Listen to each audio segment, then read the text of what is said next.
Arnold, my best friend, or so I thought.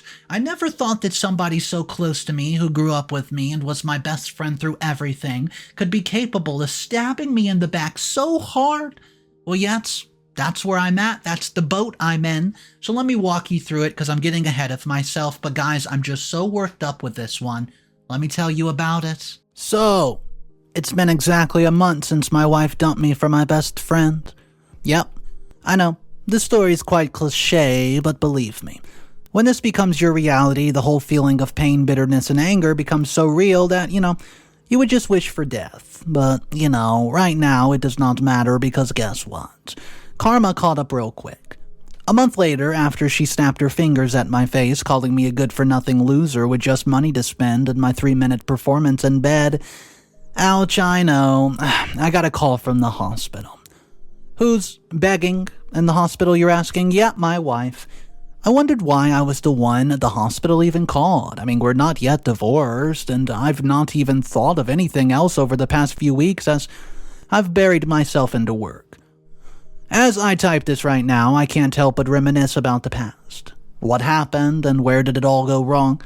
Was the whole situation my fault? Well, maybe you could help me out after I tell you the whole story.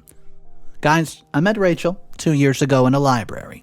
It was a very stressful day with me having to work the night shift, and I should have gone straight home after work, but for some reason I wanted the solitude of the smell of old books and the quiet space the library provides. That's when I saw her. A young girl, not too tall and not too short, just the perfect height. Not only was she a beaut, but she also had a body that men would die for. She had sat down in front of me, and for some reason I thought maybe, just maybe, it might be fate. So I took the chance and spoke to her. For one, unlike most ladies, she had a smile backed politely that's how it all kicked off, that smile of an angel. One thing led to another, and some days later, I was able to convince her to go on a movie date with me. Speaking to Rachel was good. She could hold a conversation, and she was always polite to the waitress and waitresses. And what I loved about her was how she smiled even when things did not go her way. You see, she was truly the wife material many men wanted and women that you want to groom your child. A few months down the lane, I decided it's time to settle down. I mean, why wait when I've gotten the person with whom I want to spend the rest of my days with? I was old enough, and I popped the question, and she said yes excitedly. I was happy, she was happy, and I introduced her to my family members, and they loved her. During our courtship, I never really considered introducing her to my friends. Not like I never wanted to, the opportunity just never came up. I was busy almost all the time, and my little free time was spent with her. She had, after all, become my bestie. However, the wedding was coming up, and I needed my buddies. I needed her to be a part of everything. A few weeks before our wedding, I got a call from my best friend Arnold, who's been out of town for some months on a business trip. He excitedly finished up everything overseas to support me. Maybe that's when it all started. Thinking back, maybe I was just gullible. I had introduced Arnold to Rachel after a private dinner with a few friends. Rachel, for some reason, never liked Arnold. I thought that, this was quite normal, especially because Arnold was the complete opposite of I. He is, a quintessential playboy. That's right, a playboy, flirty and outspoken. Throughout the preparations for the wedding, she always avoided any talks or meetings with him. I did not know why. I mean, she'd always been a sweet girl, so I knew there must be a justifiable reason for her actions. I did not push. I never saw a reason to. I knew as we went on that we would all get along, and I was finally the day of our wedding, and it had been one of my happiest days on this planet Earth. So, looking back now, I was, only so thrilled about getting married, and Arnold, who had been my best man, had been grumpy all through the bachelor's party and the main wedding. I didn't exactly pay attention to him because I had some of my guys around cheering me up. To his excuse, he had some issues with one of his investors, so we all just flowed along with it. And then there was my wife-to-be strolling down the church garden in her beautiful gown, but unlike my many in-law brides, she did not have the bright smile most brides have on their wedding day. When I asked her, "What's wrong, babe?" she told me it's her menstrual time. and she was not happy about it considering it was the wedding. Of course, we did not have the blissful wedding night couples should have had. It was okay, but not exactly memorable. But, that was it. I had imagined my marriage would be as loving as my parents, but reality check, crap happens. Immediately after the honeymoon, I got so hooked up with work. My promotion was coming, which meant more research and more work with clients. I did not see too much of this as Rachel never complains. She worked from home on some articles, but work never stopped us from catching up when we needed to. We decided to always keep at least one day of the weekend free for the two of us. And we did. It was just us two, and I thought we were happy. We were too busy to have friends come over, and I was so busy that I've not even spoken to Arnold for nearly 6 months, which is why I was surprised when it was him. Him. In my bed. With my wife. My wife! It was Valentine's Day, and I had told my secretary to clear the schedule and transfer my patients to another doctor. I wanted to surprise my wife, and I wanted to make things special for her even before then, and I didn't think much of the strange car parked adjacent to my home. I didn't have to, because we did not always have visitors, and it could have been the neighbors. I'd held the small bag that housed jewelry that had cost heaven. Well, the bouquet of red roses rested in my other hand, and I imagined how her shocked face would be. Then the gradual smile, and then the hugs and things would, do afterward. But the smile had been wiped off my face when I heard the strange sounds coming from my bedroom. It did not sound like Rachel, so I thought something was up. The noise, it was loud, and I believed that she tripped on something, so I ran upstairs to our bedroom to help her. That's when I saw her. Arnold was the first to see me, and God, it had been so disgusting. I heard a strange scream as my eyes saw red, and it took me a while to even know what was going on. I did not know how, but the next thing I knew was me and Arnold, and we were throwing fists at each other like a boxing match. Everything just happened so fast, guys. Arnold punched me hard in the face until I saw stars, and Rachel screamed. I knew I could not win the fight. So I pushed him off me, heavily, deeply breathing and feeling betrayed. I stood at the far corner, just trying to understand what was in front of me, but I expected fear and remorse from the two people I had trusted the most in this world. Then I was wrong. Rachel slowly wore her nightgown, and Arnold just sat on the bed. My bed. Like nothing even happened. Was I the crazy one, I thought? Maybe I was having a daydream. Maybe different maybes roamed through my head, but I knew.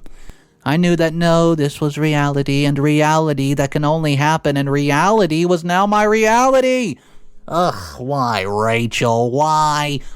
I asked hoarsely, trying to hold back the tears that were struggling to drop, and she looked at me with pity. Like I was the one who needed to be scolded, and she said, I'm sorry, baby. I'm sorry, but he's everything that you're not.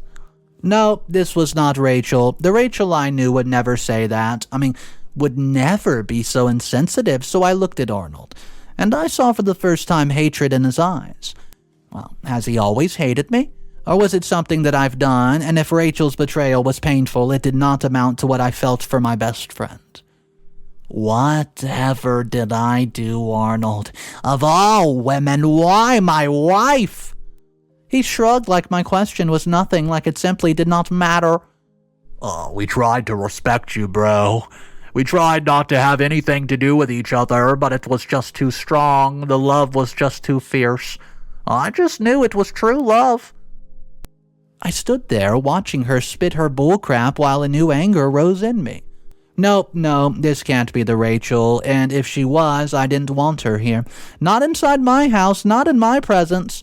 So silently, I just sat, then I asked them, when did it all start?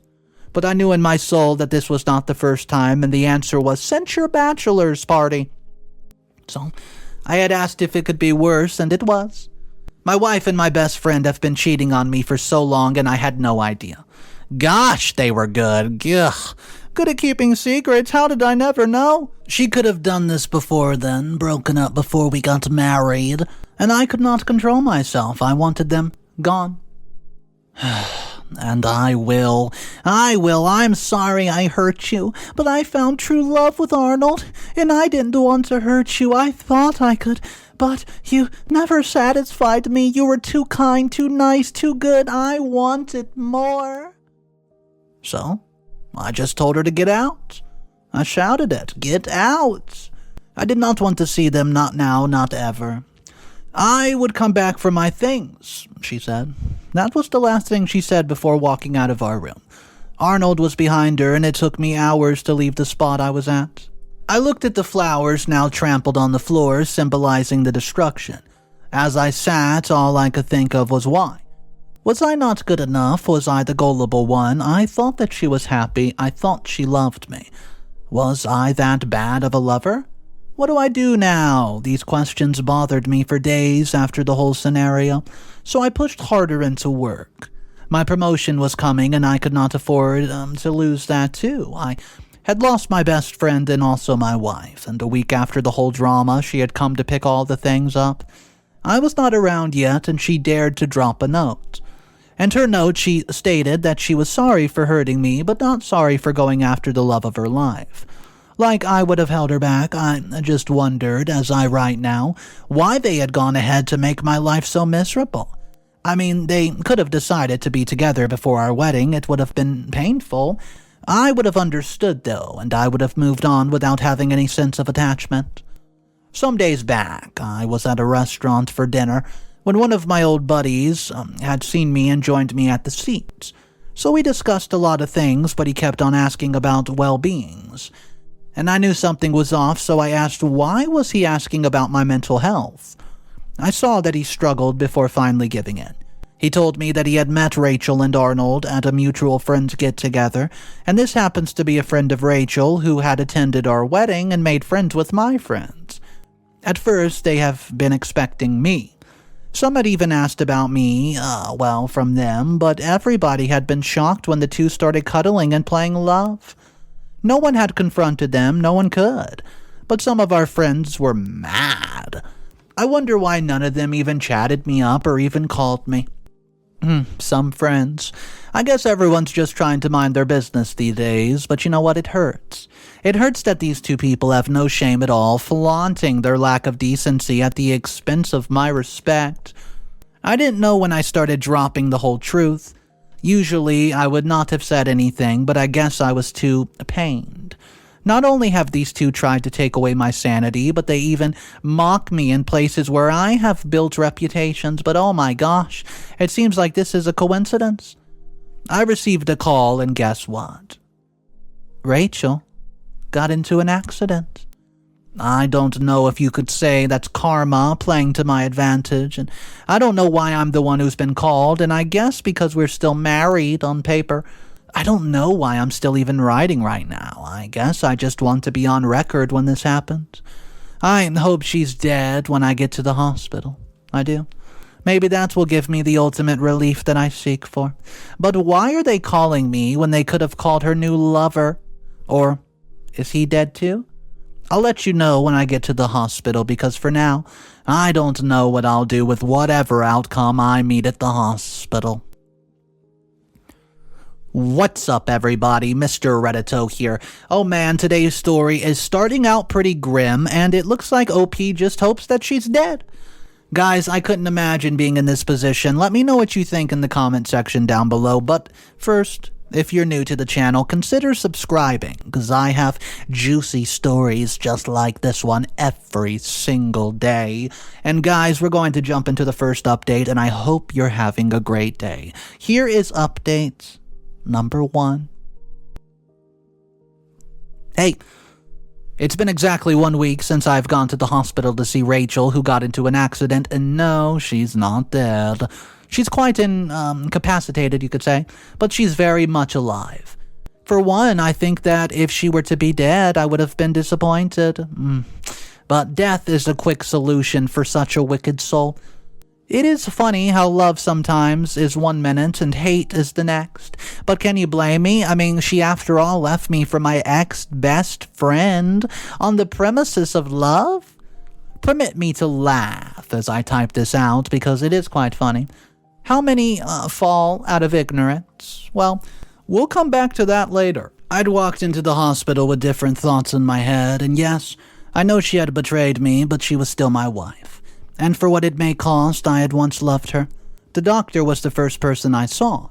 Rachel had been involved in a car accident which had caused her spinal injuries. It seems like karma had already played its role. She's been alone in the car, which means Arnold is okay and hey, he's fine. Since her lover was fine, then that should be the one being called, right? Damn, the whole marriage certificate, it was, after all, not needed, well, for her to be taken care of.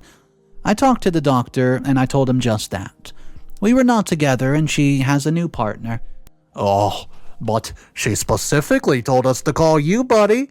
She kept on calling your name, and we found out you're next to kin. Blah, blah, blah. It took me a moment to find out they needed me to pay for some treatment and her surgery. I didn't want to be here anymore. I could feel the doctor watching me, and I could, read his thoughts, and he was curious, but at the same time, he must be very interested in the decision I would take concerning my wife. It was then I realized, as I sat there under his scrutiny, that I once lived life to please people. My patients, my family, my wife, well, not anymore. At least not for her, and I nodded at the doctor and got up. I was not going to play this game with Rachel. If she needed help so badly, let Arnold come over. This could be a game the both of them orchestrated just to see what I would do. If they could slap me in the face with their thirsty, nasty cheating and lying selves, they could do this much. I didn't care what the doctors think. I walked out of their office in the hospital and I was done. Who cares? And now I was going to do what I should have done since I was going to file for a divorce. The innate decision made as I walked down to my car brought a strange sense of relief on myself. It felt like a burden had been lifted off these shoulders. However, there was something that bothered me, something I would like to know, something I would like to understand. I wanted to understand the hatred I'd seen that day in my bedroom. When did that have a feeling, and why? I wish I could get the answers. I knew I would not be able to forgive him, and I wanted him to also suffer the humiliation he caused me, but at least I knew if I would understand why I wasted years of a friendship on him. What's up, everybody? Mr. Reddito here. I am interrupting the scheduled broadcast because I need to tell you something. From here on out, the rest of the updates are actually from Arnold's point of view. That's right, it looks like Arnold has come across these postings and he wants to give a little insight on his point of view because he doesn't agree with OP. So we're going to hop into Arnold, the ex-best friend of OP, and get his opinion. Guys, if you want to subscribe, that would be awesome because it did take a lot of digging to find all these updates, especially Arnold's point of view. Here it is. Update 2. Arnold's turn to talk. Hey, my name is, I'm sure you would guess it very soon, so my attention has been called to the particular rant that's been going around, and for one, I thought it sounded like a familiar story, only that it does not. See, this is the story I thought it was, and while I'm not wanting to reveal myself, I guess I have no choice but to. See, for one, Marcus seems to not be getting his story straight and right, so yes, you can say I am the best friend or ex-best friend as he chose to have classified me now. That stole his wife from him. Well, I didn't steal his wife, at least not literally. He was not able to keep her, and that's the difference, but maybe we will get into that later. I have had not the chance to see him, and I don't think I really want to. Not because of anything, it's just that I don't think we have any friendship left.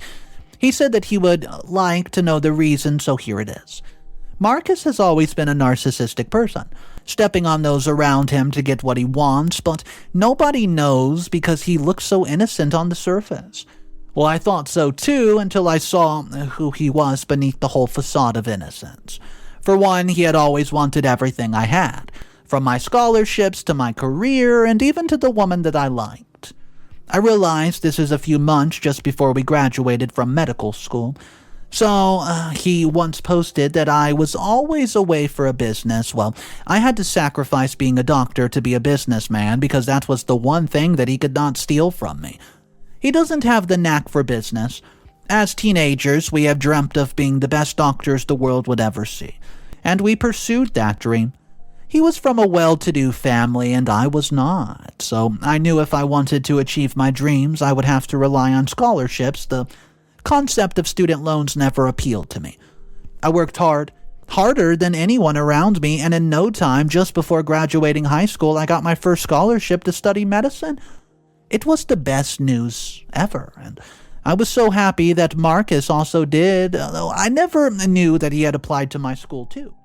So, 2 years into the university, I realized that my applications for different scholarships were not coming through. My name was not even on the list. Well, this was strange because not only was I one of the best students, I also prepared well for every single application. It did not do any good though, and I always had to borrow my roommate's laptop. My roommate was Marcus, and of course, one day I decided to apply through the school's cafe. I didn't expect a response from them, and I did not expect good news. I had begun to lose hope and even thought about deferring for a year so I could work and get money. A month later, I get an email stating I've gotten the scholarship. See, I joyfully informed the roommate that he has been happy for me, or so I thought. Well, life was good again and I could breathe a little. In our third year, I realized that many ladies wanted to be with us because, of course, we're brilliant. I, for one, had the physique and could be a flirt once in a while, but I never really thought much about women, not until I met a lady that I liked. I would not mention her name here, I don't think it's necessary. See, she was the epitome of beauty, brain, and even grace. She was the woman I wanted to date, and most of my friends knew, especially Marcus. I knew she was innocent, and I did not want to push. To be honest, with her, I did not even know how to push. This is somebody like I was not going to rush. I was going to build a strong friendship that would lead to courtship, and Marcus even knew about it. So tell me why just before I asked her out, I found out that my friend's been sleeping with the woman I loved. Behind my back, not only did he sleep with her, but he boasted about it amongst our other friends. And look at me always talking about her. He spoke about humiliation. What he did to me was beyond that. I was angry when I found out, so angry I walked into our apartment straight into his room and confronted him, but he was not in. One thing I noticed, even with my red-shot eyes, was the notification that popped up on his laptop. A notification from one of the organizations I applied for a scholarship. It didn't take long to check his mailboxes. I could access his system, but I never disrespected him by checking his data until then. He had applied to most of all the organizations that I applied for, and I didn't even know that he was on a scholarship. It was then that it dawned upon me that he always had extra funds and extra cash, and he never complained about anything. And see, I thought his parents just gave him all of it, but maybe that was not even enough. He asked when I started hating him, and I don't know, maybe it was since then, but it was not until recently I realized how much I hated him. 2 years ago, we were in the same hospital trying to build a name for ourselves. The hospital we worked for had not been doing well, so they had to let people go. I was surprised they let me go because I was one of the best doctors in town. Guess what my friend had spoken to the chief about, how I had some offers from other hospitals already? It almost ruined me. I didn't know who to talk to. Well, I decided to start my hospital, and I did. Sorting for funds and meeting investors was quite easy, and while I did not practice my skills, I own a hospital now. He said I hated him. Well, pardon me, but LOL, he always hated me. Well, for one, I did not need his wife anymore. I didn't like her, not that way. I guess I just wanted also to make him feel the way I did. Hearing my story now, can you blame me? He started it after all. Well guys, Mr. Reddito here, and that's it from Arnold's point of view. I don't know if that justifies what he did, but anyways, we still have a few more updates, but now we're going to switch back to Marcus's OP, the original OP of the story, and we're going to see his point of view again. So here it is, update number 3, and Marcus's point of view. Hey, so I got the tags on reply, and to be honest, I'm well aware of it. I just have not had the mental strength to reply. This is why I'm replying to exactly it 1 month later. I wish that he had said this to my face. I wish he had spoken to me about his grievances like a man. If we had spoken like adults about how he saw things, then maybe we would have worked issues out and spoken about it better. But having an affair with a married woman just to get back at your friend is simply childish. I don't think I needed to even delve into the history, at least I know why now, but does his reasoning even justify his actions? Anyways, between my last updates and now, my lawyer has filed for divorce and we're presently at the final stage.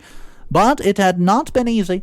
Rachel had refused to sign the papers at first, and I've been forced to go see her at her hospital. See, she has been there exactly for a few months now, and I doubt that she'll ever fully recover. And to be honest, right now, I don't exactly care. She said a lot of things. She apologized and cried even in her pathetic state. I'd almost been moved, but then I remembered the scene of her calling out his name, and my heart was hardened all over again. Her tears became more annoying, because was she not the same person who snapped reality in my face, and how she was in love with another man who was everything I wasn't? When I asked her about her lover, she told me that they were not together, and it was not until later she revealed to me that Arnold had left her for another woman. A young nurse who he would rather spend his life with than a woman who could not control herself. Well, what did you think that he was going to do? Marry you after cheating on your loving patient? Too kind husband with him. Was she dumb? Has she always been this dumb? Well, the tears did not work. I told her I want a divorce. And this babe had the guts to threaten me that she was going to get half of my property. Is she a joke or what? So, anyways, properly, she did not remember that she signed a prenup and that she was also the one who, cheated? Well, I reminded her and enjoyed the look of fear on her face, and I've not been there since. I'd placed a final call to her mom, who lived far away, about her daughter's condition, and from things I've heard, she might not even be able to walk again until a miracle could happen. Anyways, also, it was her mother who had to pay for her treatment because she was on the verge of going bankrupt since I didn't help her. None of my business, right? And she's not getting anything from me. Guys, when I said I was done, I'm done. I'll let you know when we divorce, but until then, toodaloo. Final updates. 3 months later. I've had a lot of time to think within that space, and yes, this is a short final update. By the way, Rachel and I are divorced. Last I heard, she's back to her mom's house, who's trying everything she can to pay her bills. She didn't get anything from me. Thinking deeply now, I know I was not always a good person. I'm not perfect either. Maybe all this happened for a reason? Maybe this was a wake-up call, so I could reflect on myself. And guys, as I write to you, I've taken a few weeks off work. I need some time to think, and maybe, just maybe, I caused this. While I have no sympathy for Rachel now, I think all of this could have been avoided if I had properly lived better. I have no information on Arnold, well, apart from his reply, but as I sit and reflect on this pain, I can't help but accept that I was jealous of him, and that jealousy almost cost me everything. I don't think I would ever recover from this pain or the humiliation of being exposed. Maybe sometime in the future, when the pain subsides and we have all agreed to let things go, we can sit and talk and make amends. But would things ever be the same? Would I also be able to love another woman the way I loved Rachel? What exactly does the future hold for me? I don't know. But this is all I have to talk about for now. Guys, this one was full of betrayal, even a little bit of revenge, and I just thought, man, how can somebody cheat on your loved one on Valentine's Day? And in my opinion, it was a poor excuse from Arnold, saying that he was just trying to get back at Marcus. Come on, that's such a bad excuse. Guys, I do want to ask you your opinion of this. What do you think of, well, when we switch points of views and get the other side of the story? Do you think it was justified? The cheating, the affair, the backstabbing betrayal of a friend? Let me know in the comments section down below, guys. My name's Mr. Reddito, and yes, I narrate stories every single day. If you guys want to be a part of them, consider subscribing. That would be awesome. It does support the channel a lot, and I thank you for that, guys. Have a great day. And of course, remember, it's cool to be kind. See ya.